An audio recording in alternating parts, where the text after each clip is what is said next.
You can find peace even when nothing goes as you hoped. When you lose something, when it hurts, when life seems to have no answers. In a world that changes fast and sometimes without warning, there are those who have discovered a peace that doesn't depend on circumstances. A quiet ditcher, a deep and stable inner calm. This isn't a magic formula. It's ancient wisdom. It's Buddhism applied to real life. Today, I'm going to share with you 10 Buddhist teachings that can help you find peace in any situation, even the ones that once stole your calm. Music and I promise you something. If you listen with an open heart, you might begin to see your life through different eyes. Remember this, peace isn't always loud. Sometimes it's simply the quiet knowing that you're exactly where you need to be. These aren't my teachings. They're wisdom that's been alive for over 2,000 years, helping countless people navigate loss, change, uncertainty, and fear. I'm simply passing them along to you. Maybe find a cozy spot, grab a warm drink if you'd like, and settle in for the next few hours. This isn't a lecture. It's more like a conversation with someone who understands what it means to struggle. If you're here, it's for a reason. Thank you for being part of this conscious community. Let's begin. Have you ever noticed how grief feels like it will never end? How in the darkest moments you can't imagine the sun rising again? Or maybe you've experienced the opposite. A beautiful moment so perfect you wanted to freeze time to make it stay forever. We all do this. We treat our experiences as if they're permanent. When we're suffering, we think this is how it will always be. When we're joyful, we cling tight, terrified it will slip away. But there's a truth the Buddha taught 2,500 years ago that changes everything once you truly understand it. Everything that arises also passes. This is one of the most powerful teachings in Buddhism, and paradoxically one of the most forgotten in the chaos of daily life. Everything that enters your life, an emotion, a situation, a loss, a joy, a mental storm, is impermanent. Nothing lasts forever.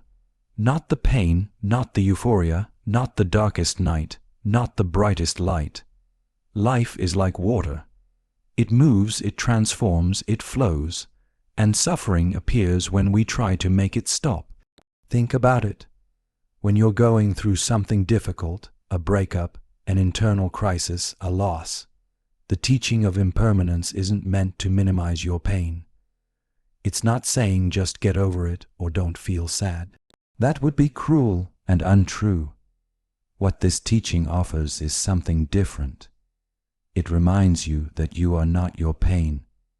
You're experiencing something temporary, even though right now it feels eternal. We resist this truth because accepting it feels like giving up control. If everything changes, then nothing is secure. Nothing is guaranteed, and that terrifies us. So we hold on. We clench our fists around what we love, trying to keep it from leaving. We push away what hurts, trying to make it disappear faster. But neither works. The nature of reality is change. Every single thing you see, touch, feel, or think is in constant motion. Your body is changing. Right now, as you listen to this, cells are dying and being born. Your thoughts are changing. One moment here, the next moment gone. The people you love are changing. You are changing. And here's what's beautiful about this. Once you stop fighting impermanence and start understanding it, something shifts. You begin to see that this constant change isn't a curse. It's the doorway to freedom. Let me tell you a story. There was once a young monk who lived in a monastery high in the mountains. His teacher, an elderly master with kind eyes and weathered hands, had given him a ceramic cup many years before. It was a simple cup, unglazed clay, rough to the touch, the color of earth after rain. But to the young monk, it was precious. His teacher had shaped it with his own hands and given it to him on the day he took his vows. Every morning the monk would use this cup for tea. He would hold it carefully, wash it gently, place it on a special shelf where the morning light touched it first. He loved that cup. One autumn morning, as golden leaves drifted past the windows, the monk was carrying his tea across the wooden floor of the meditation hall. His foot caught on the edge of a mat. Time seemed to slow. He watched the cup slip from his hands, turn once in the air, and shatter against the stone floor. Pieces scattered everywhere, some large, some no bigger than grains of rice. The tea pulled dark against the grey stone. The monk stood frozen, staring at the fragments. His eyes filled with tears. He carefully gathered every piece, cradling them in his robe, and went to find his teacher. The old master was sitting by the window, watching the leaves fall. The monk knelt before him, opened his robe, and the broken pieces spilled out. "Master," he said, his voice breaking, "it's gone. The cup you gave me. I've broken what I loved most." The teacher looked at the shattered clay for a long moment. Then he looked at his student with infinite gentleness. "Tell me," the master said softly, "did you love the cup, or did you love the illusion that it would always be there?" The monk opened his mouth to answer, then closed it. The question settled into him like a stone dropping into still water. The master continued, his voice quiet but clear. "From the moment I shaped that clay, it was already broken. Everything that comes into form is already moving toward formlessness. The cup was never permanent. Your love for it was real, but your belief that it would always exist, that was the illusion. And that illusion is what's breaking your heart right now, not the cup itself." The monk sat very still. "Everything breaks eventually," the teacher said. "Clay returns to earth. Bodies return to dust. Moments dissolve into memory. This isn't tragedy. It's simply the nature of existence. When you understand this deeply, you can love without terror. You can hold without grasping. You can let go without bitterness." The old master smiled then and picked up one of the larger pieces of clay. "You know what this broken cup is teaching you," he turned the fragment in the light, "that everything you love is precious exactly because it won't last forever. Love it now, love it fully, and when it changes, because it will, let that love transform too." The young monk looked down at the broken pieces, and for the first time he saw them differently, not as a tragedy, but as a truth. This story holds one of Buddhism's deepest truths. The Buddha taught that all conditioned things, which means everything that comes into existence through causes and conditions, are impermanent.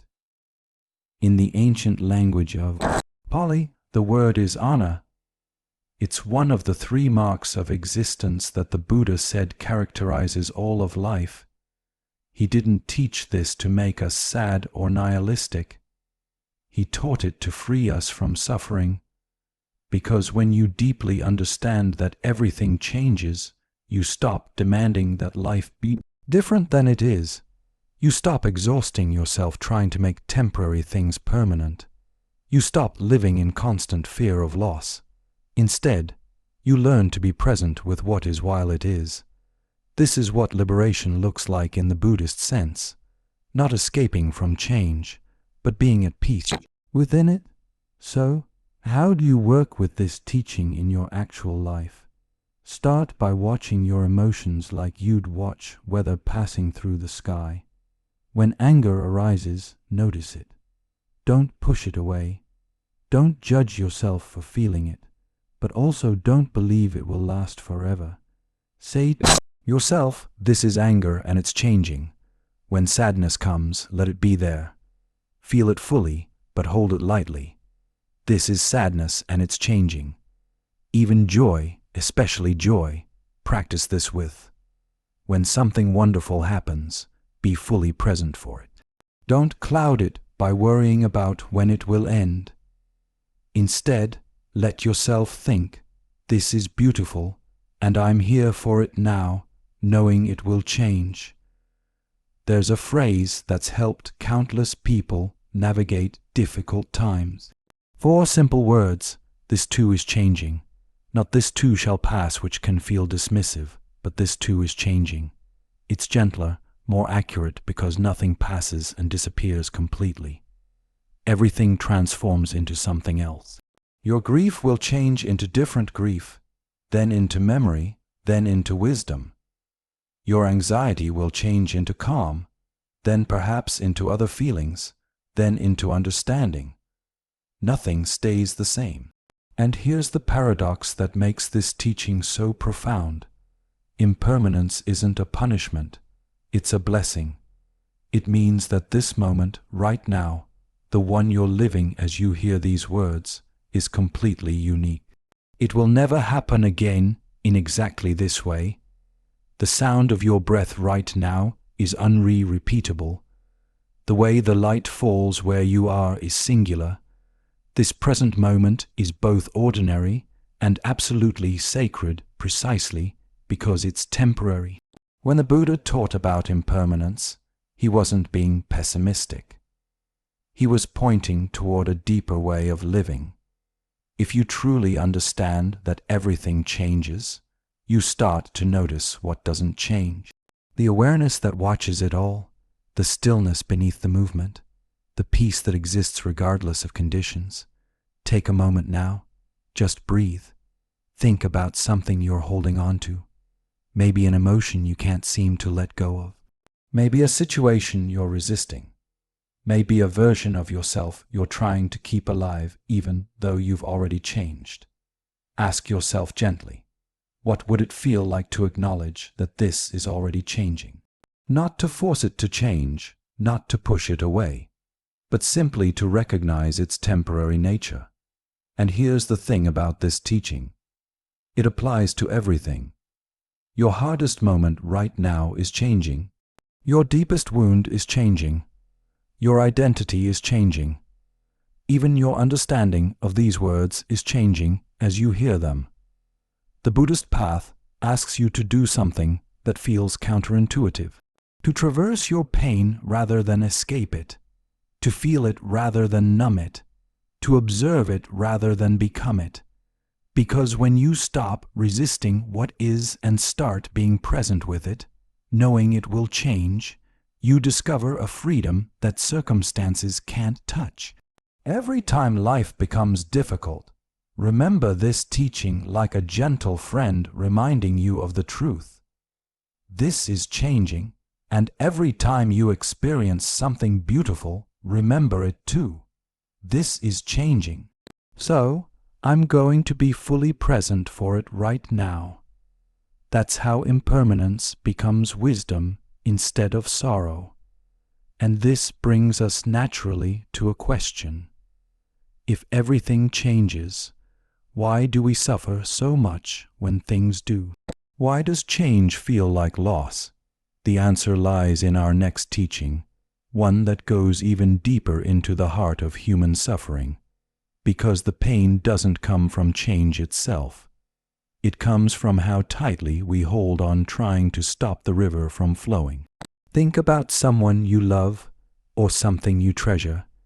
Now imagine losing it. Feel what happens in your body when you imagine that loss.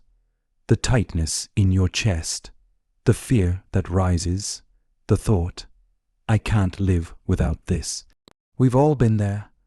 That moment when we realize how tightly we're holding on to a person, a job, a version of ourselves, a dream of how life should be. And the tighter we hold, the more it hurts. This brings us to one of the most challenging and liberating teachings in Buddhism. The Buddha said that suffering doesn't come from what happens to us. It comes from how we hold on to things, how we resist their changing, how we demand that life bend to our expectations. In other words, we don't suffer because we lose something.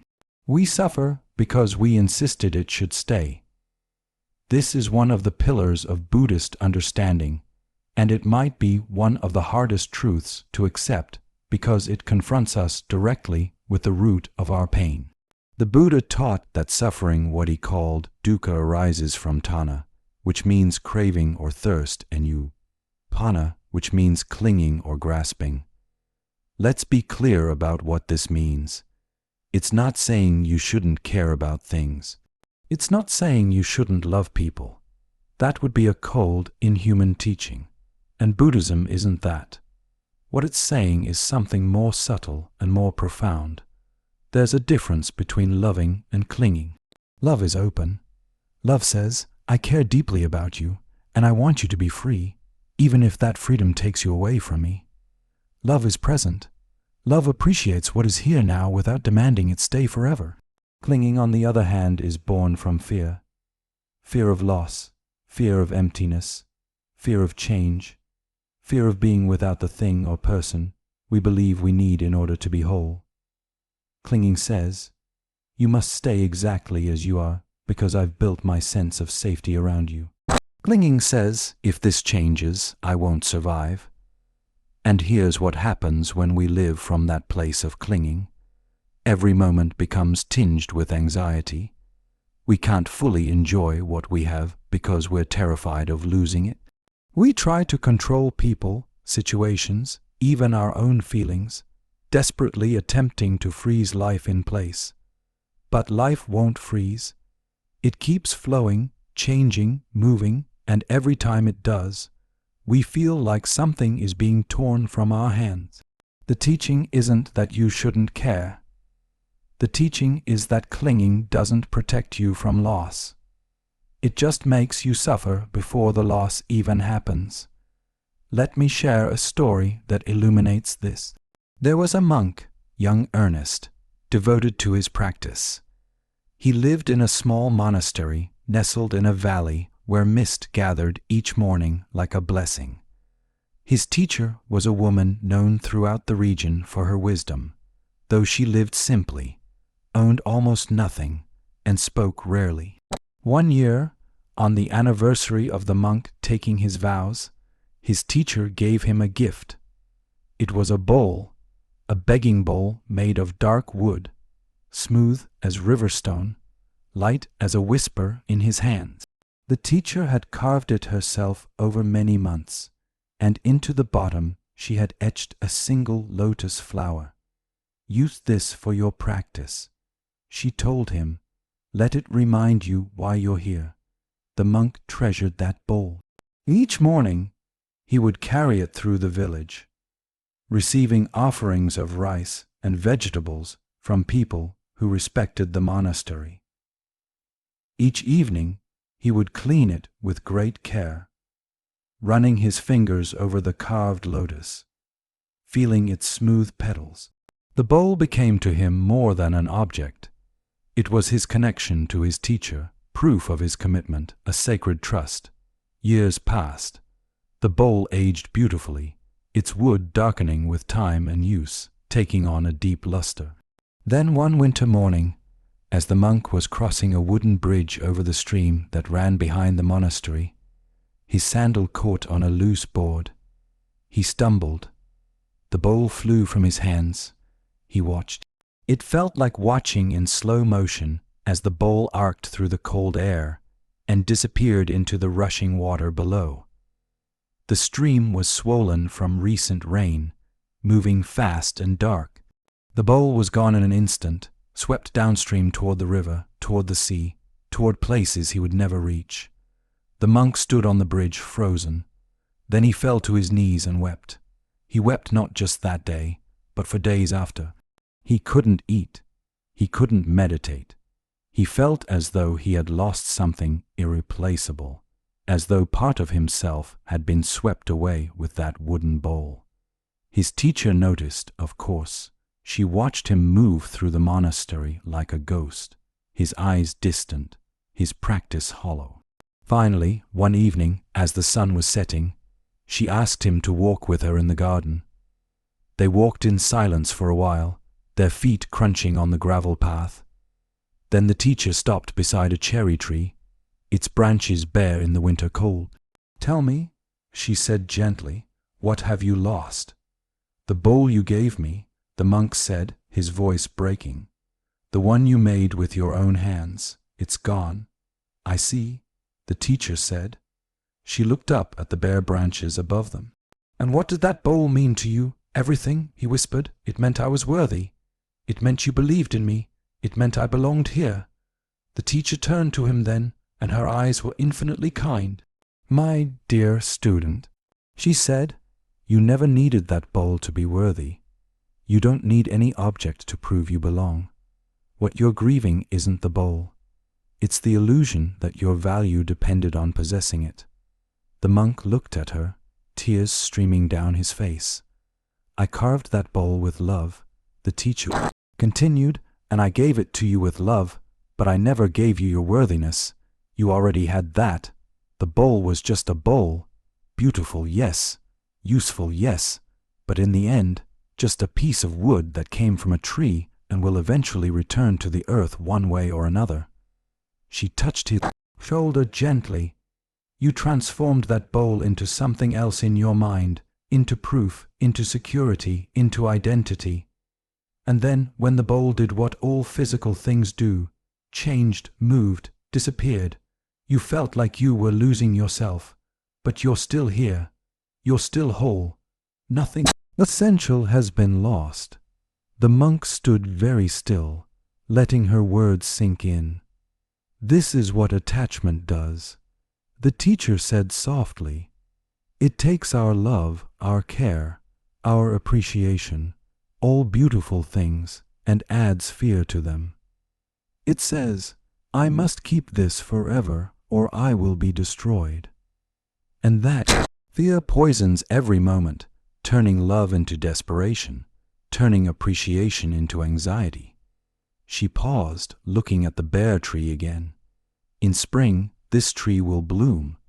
The blossoms will be exquisite, and then they will fall. If I clung to each petal, demanding it stay, I would suffer endlessly. But if I appreciate the blossoms while they're here, knowing they'll fall, I can experience their beauty fully, maybe even more fully because I know they're temporary." The monk looked up at the branches, seeing them differently. "Can you love without clinging?" the teacher asked. "Can you appreciate without demanding? Can you hold something precious with an open hand?" These questions go to the heart of Buddhist practice. The Buddha taught that the root of suffering is this clinging, this tanha that never feels satisfied. We crave pleasant experiences and cling to them when they come, trying to make them last. We crave to avoid unpleasant experiences, clinging to the hope that we can control what we feel. We even cling to our own sense of self, terrified of changing, aging, becoming someone we don't recognize. And all of this clinging creates dukkha, suffering, unsatisfactoriness, a constant underlying anxiety that life isn't quite right because it won't stay still. The freedom the Buddha pointed to isn't about not caring. It's about caring deeply while holding lightly. So, how do you practice this in your actual life? Start by noticing where you're clinging right now. What are you afraid to lose? Not just physical things, but ideas about yourself, relationships, identities, expectations about how your life should look. When you notice that clinging, that tight grip of fear, see if you can soften it just a little. Not by forcing yourself not to care, but by remembering the truth. Everything changes and your clinging can't stop that. It can only make the changing more painful. Practice appreciation instead of grasping. When you're with someone you love, instead of thinking, "I can't lose this person," try thinking, "I'm grateful this person is here right now." Feel the difference. One creates anxiety, the other creates presence. When you have something good in your life, a job you enjoy, a place you love living, a moment of peace, let yourself appreciate it fully without immediately worrying about when it will end. The worry doesn't protect you. It just steals the joy from now. And here's something important. Practicing non-attachment doesn't mean you won't feel sadness when things change. You will. You're human. Loss hurts. But there's a difference between clean pain and suffering. Clean pain is the natural Grief that comes when something ends, it's honest, it moves through you, it eventually transforms. Suffering is what we add on top. The resistance that this shouldn't have happened, the clinging to what's already gone, the belief that we can't survive without what we've lost. The Buddhist path invites you to feel the clean pain without adding the suffering, to grieve without demanding that life be different than it is, to love without making your peace dependent on things staying the same. Take a moment now. Breathe. Ask yourself, what am I holding too tightly right now? What am I clinging to out of fear? And then very gently see if you can imagine holding that same thing with an open hand instead of a closed fist. Music not letting go completely, but holding lightly with love instead of fear. This practice, learning to love without clinging, is one of the most beautiful and difficult aspects of the Buddhist path. It asks you to be vulnerable, to admit you can't control everything, to trust that you'll be okay even when things change, and the freedom it offers is extraordinary. When you stop clinging, you stop suffering before loss even happens. You start experiencing life as it is, not as you desperately need it to be. You discover that you can be open-hearted and protected at the same time, not by walls but by understanding. Music, which brings us to the next question. If we can't find lasting peace in external things, and if clinging only creates suffering, where do we look for stability? The answer might surprise you because it's closer than you think. Where have you been looking for peace? Maybe in the approval of others, hoping that if enough people validate you, you'll finally feel okay. Maybe in success, believing that the next achievement will bring the calm you're searching for. Maybe in a relationship, thinking that the right person will complete you. Maybe in perfect conditions, the right job, the right home, the right circumstances, certain that when everything aligns externally, you'll finally feel settled inside. We all do this. We look outside ourselves for an inner experience, and we exhaust ourselves in the search. We chase, we strive, we rearrange our external world over and over, convinced that if we just get it right out there, we'll feel right in here. But something strange happens. Even when we get what we wanted, the approval, success, the relationship, the perfect circumstances, the peace doesn't come, or it comes briefly, then evaporates, leaving us searching again. This brings us to a teaching that in a world oriented entirely outward feels almost revolutionary. Peace doesn't come from external conditions. It never has, and it never will. Peace is an inside experience, and if you don't cultivate it internally, nothing external can deliver it to you, no matter how perfectly your life is arranged. The Buddha taught this clearly. He said, we must be our own refuge, our own island of stability in the changing tides of life. The Pali word is at deeper. Be a lamp unto yourself. Be your own shelter. This doesn't mean you don't need other people or that you should isolate yourself. It means something deeper. Your fundamental sense of okayness, your basic peace cannot depend on circumstances beyond your control. Think about it. If your peace depends on your job, what happens when the job changes? If your peace depends on someone loving you, what happens when that relationship shifts? If your peace depends on your body being a certain way, what happens as your body ages and changes? You become a leaf blown by every wind, constantly unstable, constantly anxious, constantly seeking the next external fix that will finally make everything okay.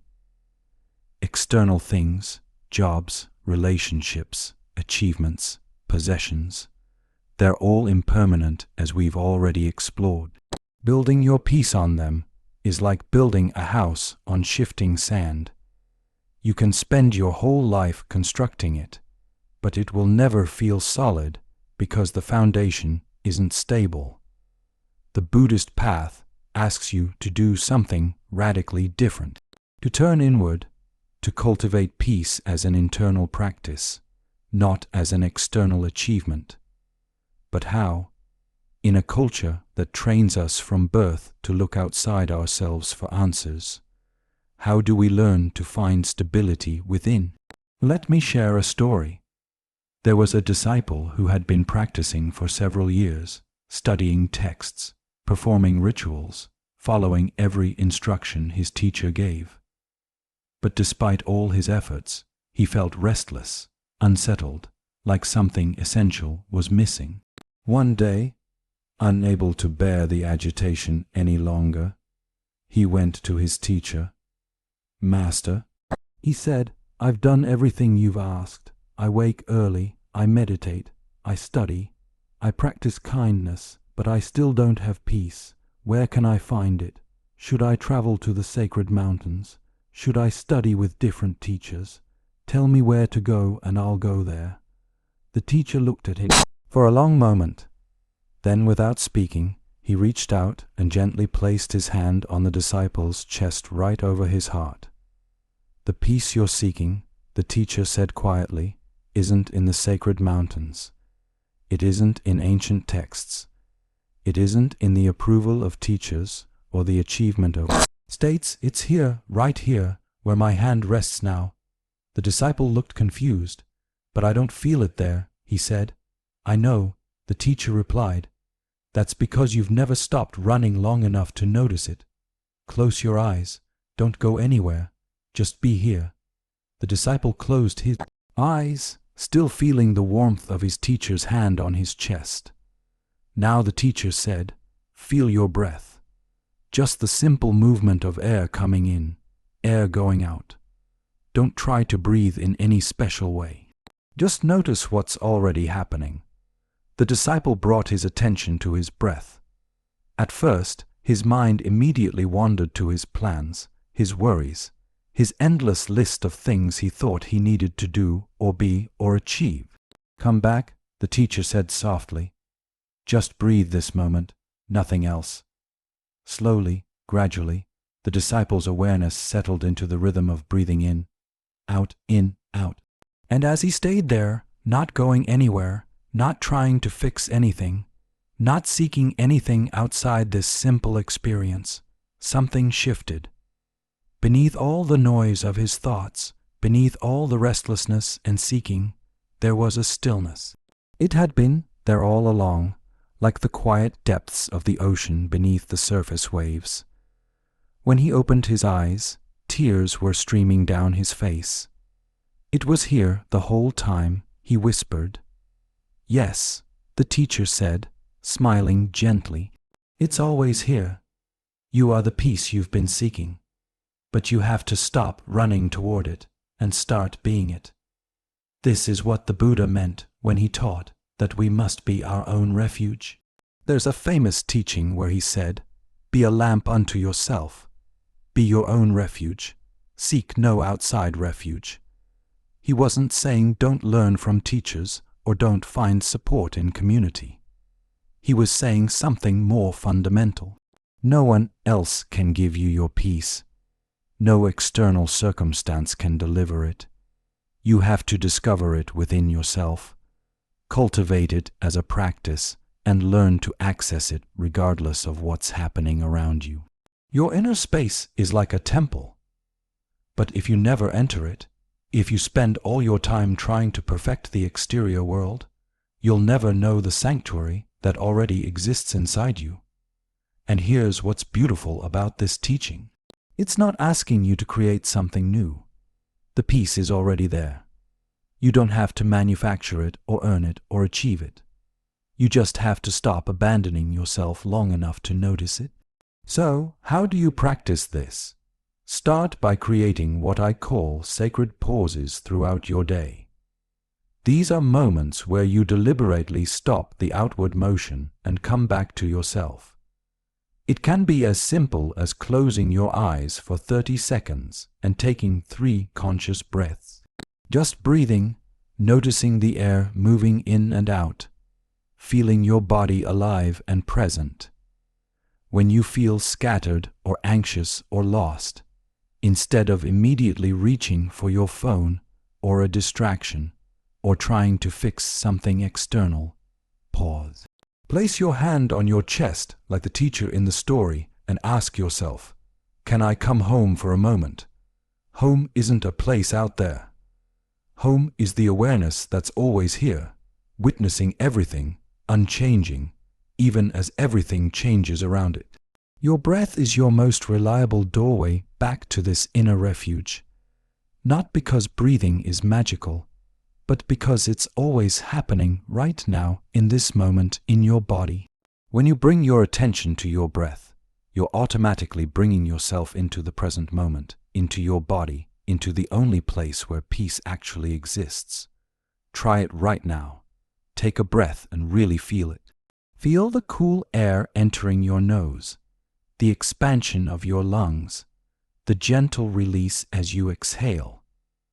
Notice how in this moment of simple awareness, the endless mental chatter quiets just a little. That quiet, that's your inner refuge. It's not dramatic or flashy. It's subtle like the sky behind the clouds. But it's always there, and it's more reliable than any external condition could ever be. Another practice when you find yourself seeking peace in external validation, waiting for someone to tell you you're doing well, you're enough, you're okay. Notice that seeking, then turn inward and say to yourself, I can validate my own experience. I can witness my own worth. I don't need anyone else to tell me I'm allowed to be at peace. This isn't about becoming cold or self-sufficient in an isolated way. It's about developing a core stability that doesn't crumble every time external circumstances shift. When you cultivate peace internally, something remarkable happens. You stop being so desperate for external things to be perfect. You can appreciate them when they're good without depending on them for your fundamental okayas. You can navigate challenges without falling apart because your center of gravity is inside you, not outside. Think about the ocean again. On the surface, there might be storms, huge waves crashing, chaos, and turbulence. But deep below in the depths, there's a profound stillness. The storms don't reach down there. That deep stillness, that's what lives inside you. The storms of life will come. They always do. But when you know how to sink into your depths, you discover that the storms can't touch your fundamental peace. Take a moment now. Just breathe. Where have you been looking for peace lately? What external thing have you been thinking will finally make you feel okay? And what would it feel like to stop seeking out there and start cultivating in here? Not as a rejection of the world, but as a foundation that allows you to engage with the world from a place of stability instead of desperate need. This is what it means to be your own refuge, to carry your peace with you wherever you go. Not because circumstances are perfect, but because you've learned to access the stillness that lives beneath all circumstances. Music, and when you develop this inner refuge, something else becomes possible. You start to recognize that the way you relate to life, the thoughts you think, the stories you tell yourself shapes your experience more than the external facts ever could. Music, which is exactly what the next teaching explores. Pay attention to how you speak to yourself right now in the quiet of your own mind. What's the conversation happening? Are you criticizing yourself for something you did or didn't do? Are you rehearsing old resentments? Are you worrying about the future, playing out scenarios of what might go wrong?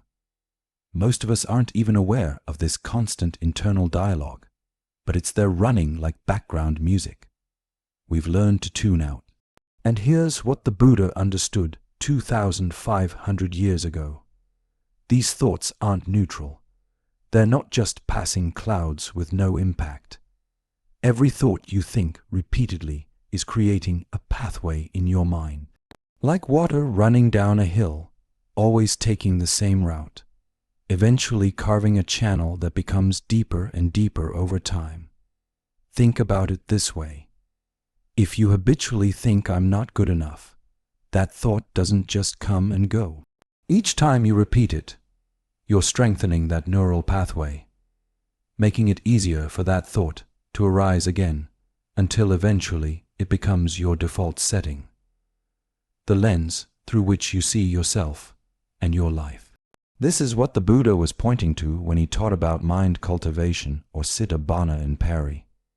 Your mind is like a garden and you are its gardener. But here's the crucial part. If you don't tend it consciously, it won't stay empty. It will grow whatever seeds happen to blow in. Weeds of worry, thorns of resentment, tangles of fear. The Buddhist understanding of this is very specific, and it's important we get it right, because this teaching is often misunderstood in modern spiritual culture. The Buddha taught about karma, but not in the way most people think. Karma isn't some cosmic force that rewards good people and punishes bad ones. Karma simply means action and its consequences. And mental actions, your thoughts, your intentions, your habitual ways of relating to experience. These create karma just as surely as physical actions do. But here's what it doesn't mean. It doesn't mean that if you think positive thoughts, the universe will magically deliver positive outcomes. It doesn't mean you can manifest your reality by visualization or affirmations. That's not Buddhism. That's modern manifestation culture, and they're very different things. What the Buddha actually taught is this. The way you train your mind determines the kind of person you become. And the kind of person you become determines how you experience your life. Let me say that again because it's important. Training your mind doesn't change external reality. It changes your relationship to reality, and changing that relationship changes everything about how you move through the world. A mind trained in anger will experience a different life than a mind trained in compassion. Not because the external circumstances are different, but because the person experiencing those circumstances is different. There's an old story that illustrates this perfectly. There was a disciple who complained constantly. Everything was wrong. The weather was too hot or too cold. The food was too plain or too rich. Other practitioners were too noisy or too distant. His teacher was too demanding. The practice was too difficult. Nothing was ever quite right. One morning, after listening to yet another litany of complaints, the teacher invited the disciple to walk with him in the monastery garden. It was early spring, and the garden was just beginning to wake up after winter. They walked in silence until they reached a patch of earth that had been freshly turned, dark and rich, ready for planting. The teacher knelt down and scooped up a handful of soil. He let it run through his fingers slowly, then looked up at his student. "Tell me," he said, "what do you see when you look at this garden?" The disciple glanced around. "I see that the fence needs repair," he said, "and those plants over there are dying, and someone left tools scattered everywhere." The teacher nodded slowly. "Now look at this soil in my hand," he said. "What could grow here?" "Anything, I suppose," the disciple said, not understanding the point. "Exactly," the teacher replied. "This soil doesn't judge what we plant in it. If we plant weeds, it will grow weeds. If we plant flowers, it will grow flowers. The soil is neutral. It simply nourishes whatever seeds we give it." He stood up, brushing the dirt from his hands. "Your mind is like this soil," he said gently. "Every thought you think is a seed. Every complaint, every criticism, every anxious worry. These are seeds you're planting in the garden of your mind. And your mind, like this soil, doesn't judge. It simply grows whatever you plant." The disciples stood very still, beginning to understand. "You've been planting seeds of dissatisfaction for so long that now your whole inner garden is overgrown with it. The teacher continued. And then you wonder why you can't find any peace, why everything feels wrong. It's not that your life is wrong. It's that you've cultivated a mind that sees wrong everywhere. But what can I do? The disciple asked. And for the first time, there was no complaint in his voice, just honest questioning. Plant new seeds, the teacher said simply. Start paying attention to what you're cultivating. When a thought of complaint arises, notice it. Don't judge yourself for it. Just see it clearly. Then choose. Do I water this seed, or do I let it wither and plant something else instead? This is the essence of what the Buddha meant when he said, "We are what we think." All that we are arises with our thoughts. He wasn't talking about magical thinking. He was talking about character formation, about the gradual process by which repeated thoughts become habitual patterns, which become personality traits, which become the very texture of who you are. A person who habitually thinks suspicious thoughts becomes a suspicious person. A person who habitually cultivates gratitude becomes a grateful person. Not because thoughts magically change external reality, but because thoughts shape the mind doing the experiencing. In traditional Buddhism, this is called guarding the mind gates, just as a gatekeeper at a city entrance decides who to let in and who to turn away. You can develop the capacity to notice what thoughts are arriving at your mind's gate and choose which ones to admit. This doesn't mean forcing yourself to think happy thoughts all the time or suppressing difficult emotions. That would be spiritual bypassing, and it doesn't work. What it means is developing awareness of your mental habits and consciously choosing to cultivate wholesome states. What Buddhism calls kusalachita. Wholesome mental states are those that lead toward freedom, peace and clarity, kindness, patience, curiosity, compassion, contentment, clear seeing. Unwholesome mental states are those that lead towards suffering, hatred, greed, delusion, jealousy, anxiety, resentment. And here's the key. You develop these states through practice, through training, through cultivation. This is what meditation actually is. Not a way to manifest things or achieve special states, but a training ground for the mind. When you sit in meditation and notice your mind wandering to worry, then gently bring it back to the breath. You're not just relaxing. You're training your mind to recognize when it's been hijacked by habitual patterns and return to presence. You're weakening the pathway of worry and strengthening the pathway of awareness. Do this enough times and it becomes easier. Not because you're controlling your thoughts, but because you're training your mind to operate differently. So, how do you practice this in daily life? Start by simply observing your thought patterns without judgment. For one day, try to notice what kinds of thoughts dominate your mental landscape. Are they worried thoughts, critical thoughts, comparative thoughts, planning thoughts? Just notice like a scientist observing data. No shame, no criticism, just clear seeing. Oh, I'm thinking anxious thoughts about tomorrow. Interesting. This awareness itself is transformative. You can't change what you don't see. And most of us are completely unconscious of our habitual thought patterns. Once you start seeing your patterns, you can begin choosing differently. When you notice yourself spiraling into worry, you can pause and ask, is this thought helpful? Is it true? Is it leading me toward peace or suffering? If it's not helpful, you don't have to fight it or suppress it. Just acknowledge it. Hello, worry. I see you. And then consciously redirect your attention to something wholesome. Maybe to your breath. Maybe to gratitude for something present in your life right now. Maybe to compassion yourself for feeling worried. This is planting new seeds, one conscious choice at a time. And here's what's important to understand. This isn't about achieving some perfect mental state where you never have difficult thoughts. That's not the goal, and it's not realistic. The goal is to train your mind so that difficult thoughts don't rule you, don't define you, don't trap you in endless suffering. Think of it like physical fitness. If you train your body, you don't become immune to tiredness, but you develop strength and endurance that let you move through the world differently. Same with the mind.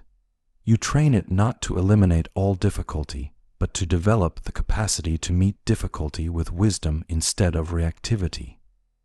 The Buddha said that an untrained mind is our greatest enemy, but a trained mind is our greatest friend.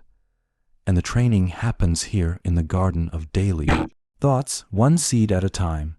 Take a moment now. Just breathe and notice. What seeds have you been planting in your mental garden? What thoughts do you water with your attention every day? And if you could plant something new, a thought of kindness toward yourself, a moment of presence, a seed of peace, what would you choose? This practice of tending your mind isn't separate from spiritual awakening. It is spiritual awakening happening in the ordinary moments of choosing awareness over automaticity. And as you learn to tend your mind with more care, you'll notice something else shifting. Your relationship to time itself, because a mind trained in presence naturally discovers where real life actually happens, which is exactly what we'll explore next. Where are you right now? Not physically. I know you're listening to this probably in your home or your car or while you're walking. But where is your mind? Are you fully here, present with these words, or is part of you already thinking about what you need to do later? Are you replaying something that happened yesterday, turning it over in your mind, wishing it had gone differently? Are you planning tomorrow, next week, next year, living in a future that hasn't arrived yet? Here's something startling. Most of us spend almost no time actually here. We're physically present, but our minds are everywhere else, trapped in the past that's already gone, or anxiously reaching toward a future that hasn't happened yet. And meanwhile, life, actual life, the only life that's real, is passing by unnoticed. Imagine sitting across from someone you love, someone you haven't seen in a long time. They're telling you something important, looking right at you, and you're nodding, saying MHM, but you're not really there. Your mind is on your phone, on work, on the argument you had that morning, on what you're going to say next. The person is right there. The moment is happening, but you're missing it. Lost in thoughts about moments that aren't actually occurring. This is the human condition. The Buddha observed we live everywhere except where life is actually happening, which is right here, right now in this present moment. And he taught something radical. This moment, this breath, this exact experience you're having right now, this is your life. Not the moment you're remembering from the past. Not the moment you're hoping for in the future. This one, this is it. Everything else is a story in your mind. Think about the past for a moment. Where is it? It's not actually anywhere except in your memory, in your thoughts about what happened. Yes, things occurred. That's not in question. But the past itself doesn't exist right now except as a mental construct. A story you're telling yourself in the present moment. And the future, where is that? It hasn't happened yet. It exists only as imagination, projection, worry, hope, all of which are happening now in your mind in this present moment. The only thing that actually exists is now. The Buddha called this awareness sati in Pali, usually translated as mindfulness, though a more literal translation would be remembering or recollection. Not remembering the past, but remembering to be present. Remembering to come back to this moment again and again. This teaching of present moment awareness sati is so central to the Buddhist path that it's one of the steps of the Eightfold Path itself, called right mindfulness. It's not a side practice or an optional technique. It's considered essential to awakening. Why? Because suffering happens when we're not present. When you're lost in thoughts about the past, you suffer with regret, with shame, with resentment, with nostalgia for what's gone. When you're lost in thoughts about the future, you suffer with anxiety, with fear, with endless planning to avoid imagined disasters. But in this actual moment, right now, without the story, are you okay? Not is your life okay, not is your situation okay, but right now in this breath, in this moment of being alive, are you okay? Usually the answer is yes. In the present moment, without the weight of past and future, there's just this breathing, hearing, sensing, being, and that in itself is enough. There's a story I love that captures this teaching perfectly. A student had been practicing meditation for several months, sitting every morning, following his breath, trying to quiet his mind, but he felt like he was failing. His mind wandered constantly to his work, his relationships, his worries, his plans. He couldn't stay present for more than a few seconds at a time. Frustrated, he went to his teacher one afternoon. The teacher was sitting in the garden watching birds move through the branches of a plum tree. "Master," the student said, sitting down beside him, "I can't do it. I try to be present, but my mind is always somewhere else. When I'm meditating, I'm thinking about my work. When I'm working, I'm thinking about meditating. When I'm eating, I'm planning what to do next. I'm never actually where I am."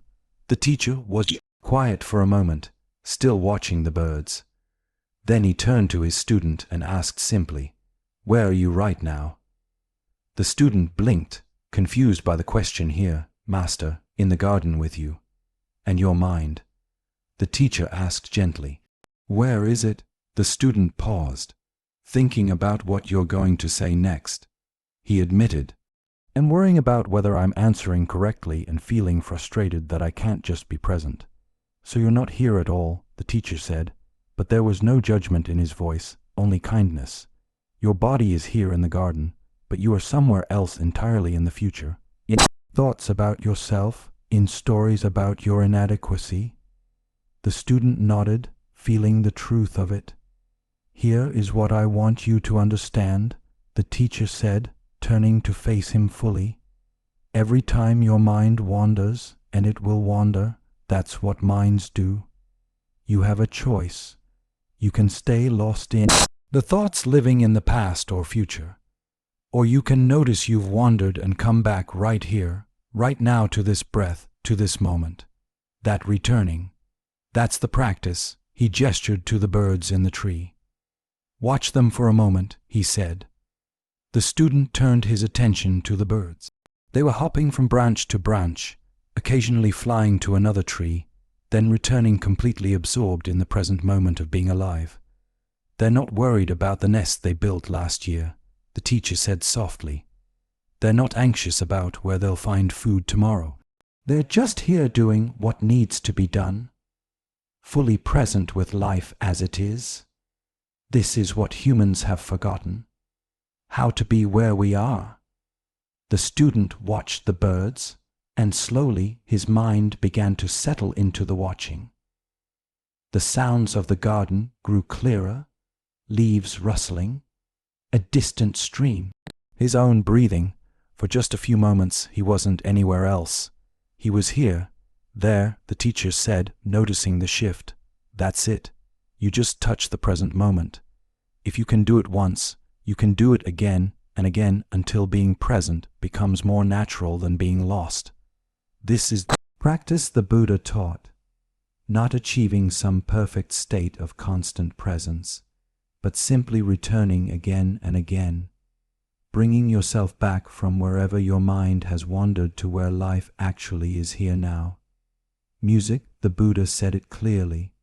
Do not dwell in the past. Do not dream of future. Concentrate the mind on the present moment. He wasn't saying don't learn from the past or don't plan for the future. Both have their place. He was saying don't live there. Don't abandon the only moment you actually have in favor of moments that exist only in your mind. Because here's the profound truth. Past and future are not wrong, but they're not real in the way this moment is real. They're mental constructs, thoughts happening now. And when you're lost in those thoughts, you're essentially living in an imaginary world while actual life unfolds unnoticed. The liberation Buddha pointed to happens in the present moment, not because the present moment is always pleasant. it's not. But because in the present moment without the story, you can meet what is with awareness instead of reactivity. In the present moment, you can respond to life instead of being swept away by conditioned patterns in the present moment.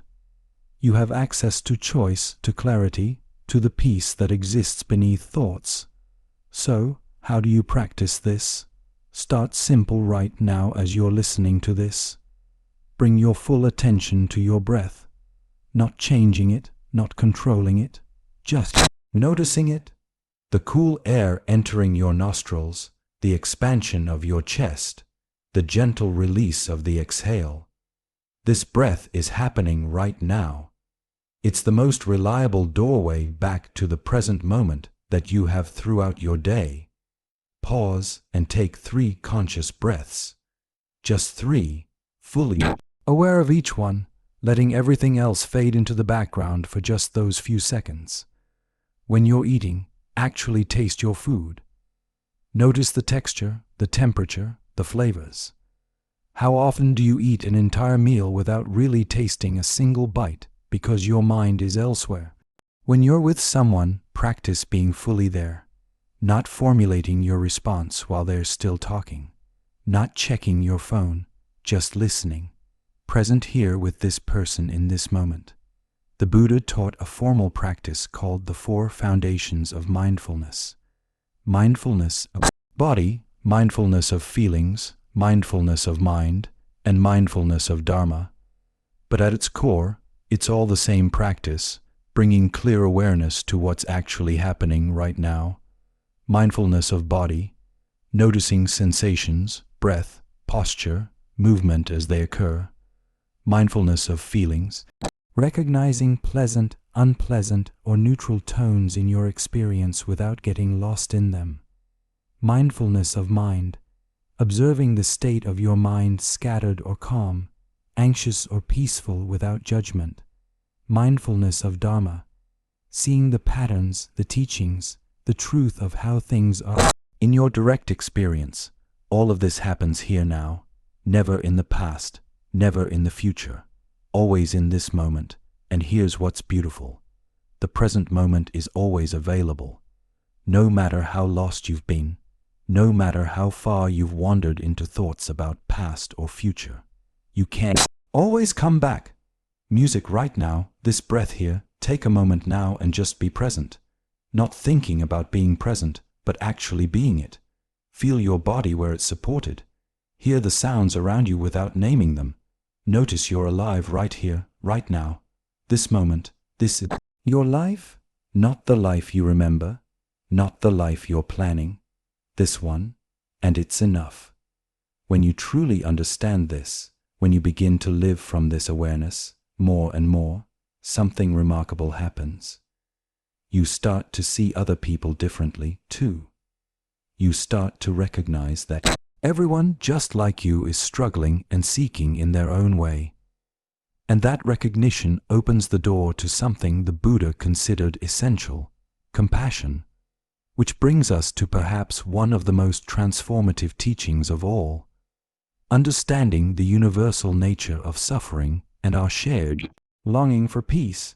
Think of someone who's hurt you, someone who's been difficult, unkind, maybe even cruel, someone whose behavior you just can't understand.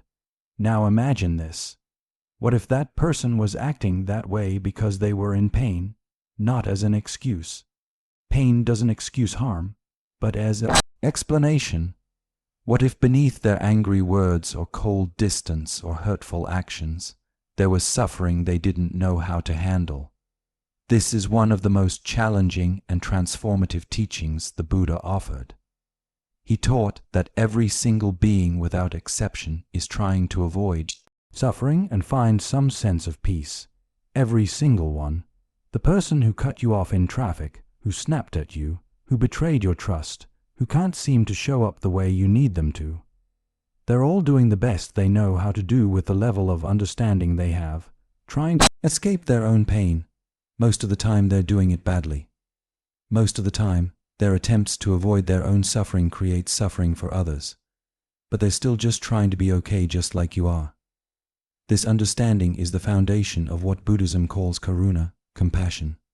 Not the superficial thoughts and prayers kind of compassion, but a deep, clear seeing of the truth that all beings share the same fundamental experience.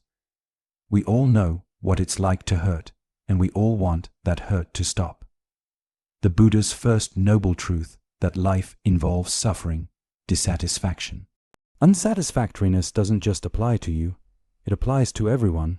The person who seems to have everything together is suffering in ways you can't see. The person who hurt you is suffering. That's often why they lashed out. The stranger, the friend, the family member, the person you'll never meet, all of them know the taste of dukkha. All of them are trying to find their way through it. This isn't a romantic idea or wishful thinking. It's simply true. And when you begin to see this truth clearly, something profound shifts in how you relate to others. Music, you stop taking things so personally. You start recognizing that most of the time people's behavior has very little to do with you and everything to do with their own internal struggle.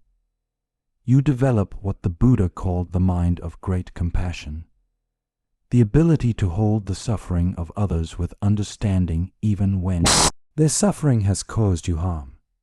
Let me be clear about something important. Compassion doesn't mean letting people hurt you. It doesn't mean staying in harmful situations or excusing bad behavior. Boundaries are essential and protecting yourself is wise. Compassion means understanding the suffering behind the behavior without taking on that suffering yourself or allowing it to continue affecting you. There's a story that illuminates this beautifully. A young woman came to see a teacher carrying years of resentment toward her father. He had been cold, critical, emotionally distant throughout her childhood. No matter what she achieved, it was never enough. No matter how hard she tried to earn his approval, he remained unmoved. "I can't forgive him," she told the teacher, tears streaming down her face. "He took away my childhood. He made me feel worthless. How am I supposed to just let that go?" The teacher listened with complete attention, letting her pain fill the space between them. Then she asked gently, "Do you know your father's story?" "What do you mean?" the woman asked. "His childhood," the teacher said, "the people who raised him, the pain he experienced before you were even born." The woman shook her head. "He never talked about it. He never talked about anything real." The teacher nodded. "That's part of the story right there." She said someone taught him not to talk about real things. Someone taught him that emotions were dangerous, that vulnerability was weakness. Someone hurt him in ways that made him lock his heart away. The woman sat very still, something shifting in her understanding. "I'm not asking you to excuse what he did," the teacher continued. "Your pain is real. The harm he caused is real. But beneath his coldness, there was suffering. He was doing to you what was done to him, not because he didn't love you, but because he didn't know how to love in any other way." She paused, letting those words settle. "Think about it this way." The teacher said, "If someone is drowning and in their panic they push you underwater trying to save themselves, they're not evil, they're terrified. The pushing is still harmful and you still need to get away to protect yourself. But understanding that they were drowning changes how you hold the experience. Your father was drowning in his own suffering his whole life. He never learned to swim, and in his panic, in his desperate attempts to stay afloat, he pushed you down, not because you deserved it, but because he didn't know what else to do." Tears continued to fall, but the woman's face had softened. "What pain was he carrying?" she whispered.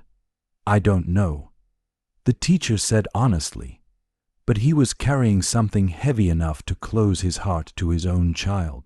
Can you imagine that level of pain? Can you imagine being so hurt yourself that you become unable to show love to the person you love most? The woman closed her eyes, and in that moment, something remarkable happened. For the first time in her life, she saw her father not as the powerful figure who had dominated her childhood, but as a suffering human being doing his inadequate best with profound wounds he never healed. The resentment didn't disappear immediately. Healing doesn't work that way, but it had begun to transform. This is what the Buddha meant when he taught compassion. He said, "Just as I wish to be free from suffering and fear, just as I wish to be at peace, so do all beings. Every person you meet is carrying this same wish. The wish to feel okay, to be safe, to find some measure of peace in a difficult world. They're just going about it in different ways. Some wise, some unskillful, some destructive. But the underlying wish is universal. When you truly understand this, you can't hate in quite the same way anymore. You can still set boundaries, still protect yourself, still refuse to accept harmful behavior. But underneath those necessary actions, there's a recognition this person is suffering too. This doesn't make you weak or passive.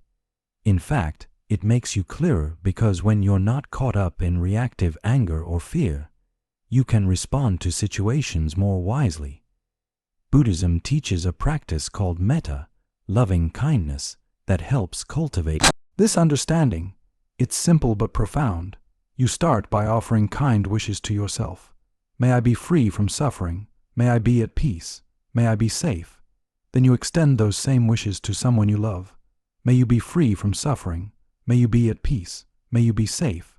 Then, and this is where it gets challenging, you extend those wishes to a neutral person, someone you neither like nor dislike, then to someone difficult, and eventually to all beings everywhere.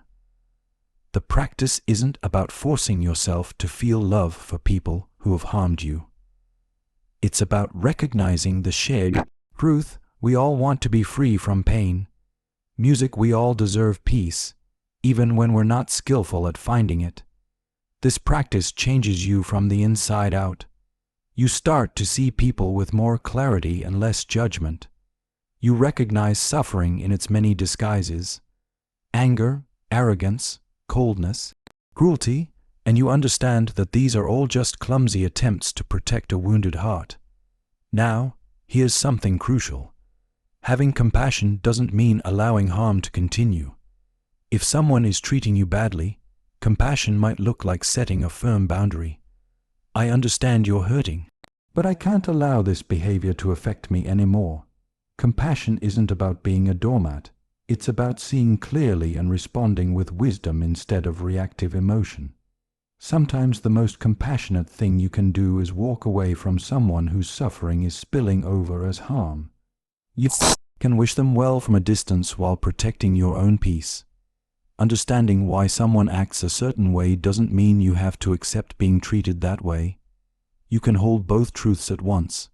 They're suffering and I deserve better. This is mature compassion. Compassionate to others and compassionate to yourself.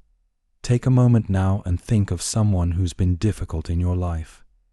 Instead of focusing on what they did, ask yourself, what pain might they be carrying? What suffering might be driving their behavior? This doesn't erase what happened. It doesn't make it okay. But it might help you see them and the situation with more clarity and less personal anguish. When you recognize that everyone is fighting a battle you can't see, your heart naturally softens. Not in a way that makes you vulnerable to harm, but in a way that makes you wiser, kinder, more free. Because when you stop taking everyone's behavior personally and start recognizing the universal struggle beneath it, you lighten your own burden tremendously. And this understanding naturally leads to the next question. If everyone is struggling in their own way, who's responsible for your inner peace? Who tends the garden of your own mind? That's what we'll explore next. The practice of taking full responsibility for your mental and emotional landscape. Something happens that upsets you. Someone says something thoughtless or a situation doesn't go your way, or you make a mistake, and immediately your mind launches into a familiar pattern. Blame. They made me angry. This situation is making me anxious. Life is making me miserable. We do this automatically, don't we? We point to external circumstances and say, "That's why I feel this way." That person, that event, that reality, they're responsible for my inner state. And here's where Buddhism offers something uncomfortable, but ultimately liberating. You're not to blame for everything you think and feel. Many mental patterns are conditioned, inherited, habitual, but you are responsible for what you do with those thoughts and feelings once you become aware of them. There's a crucial difference between blame and responsibility. Blame says it's my fault. I'm bad. I should be ashamed. That's not helpful, and it's not what the Buddha taught. Responsibility says this is my mind. These are my thoughts, and I have agency in how I relate to them. That's empowering. No one else can enter your mind and arrange your thoughts for you. No one else can make you peaceful or make you suffer, though they can certainly create conditions that make peace or suffering more likely. But ultimately, your internal experience is your domain. You're the guardian at the gate. This teaching might feel harsh at first. It can feel like you're being told that your suffering is your own fault. But that's not what this means. What it means is this: you have more power than you think. In Buddhism, there's a practice called right effort, Samayama in Pali, and it's one of the 8 steps of the Noble Eightfold Path.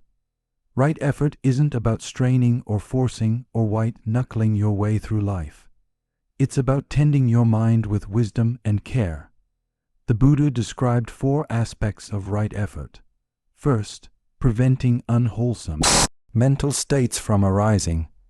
This means recognizing the conditions that tend to lead you into suffering, certain situations, certain people, certain thought patterns, and being mindful about how you engage with those conditions. Second, abandoning unwholesome mental states that have already arisen. When you notice you're caught in anger, in jealousy, in harsh self-criticism, you have the capacity to recognize it and let it go rather than feeding it. Third, cultivating wholesome mental states. This means actively developing peace, compassion, clarity, contentment, not waiting for them to arise accidentally, but intentionally nurturing them. Fourth, maintaining wholesome mental states that are already present. When you find yourself in a state of calm or clarity or kindness, you can choose to stay there, to protect it, to let it deepen. None of this is about controlling your thoughts. You can't do that, and trying will only create more suffering. It's about becoming aware of your thoughts and choosing how to respond to them.